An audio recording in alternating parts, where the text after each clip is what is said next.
বাংলাদেশের দ্বিতীয় বৃহত্তম শহীদ মিনারে আমরা কেন উপস্থিত হয়েছি? দীর্ঘ 1 বছর আগে আজকের দিন থেকে শুরু হয়েছিল কোটা সংস্কার আন্দোলন। বাংলাদেশের যে বৈষম্যবিহীন বাংলাদেশ বিনির্মাণে ছাত্র জনতা রাজপথে নেমেছিল এবং তারই ধারাবাহিকতায় কোটা সংস্কার থেকে রাষ্ট্র সংস্কারের পথে বাংলাদেশের ছাত্র জনতার গণ অভ্যুত্থানের ফলে স্বৈরাচার ফ্যাসিস্ট হাসিনার পতন ঘটেছিল।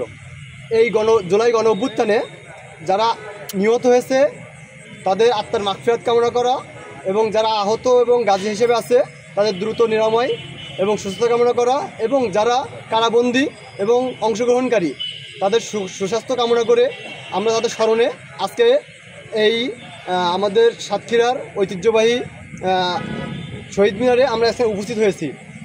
আমাদের দাবি, আমরা সাতক্ষীরা জুলাই ছাত্র জনতা এবং সাতক্ষীরা ছাত্র জনতার পক্ষ থেকে আমরা তাদের প্রতিনিধি হিসেবে আমরা বলতে চাই, এই জুলাই মাসেই যেন বাংলাদেশের এই জুলাই গণঅভ্যুত্থান 2024-এর যেন সনদটা দেওয়া হয়, নতুবা আমরা পরবর্তীতে দেখবেন কোনো একটা সরকার যখন ক্ষমতা আসবে আমরা এই বিপ্লবীরা তাদের চোখের কাঁটা হয়ে দাঁড়াবো।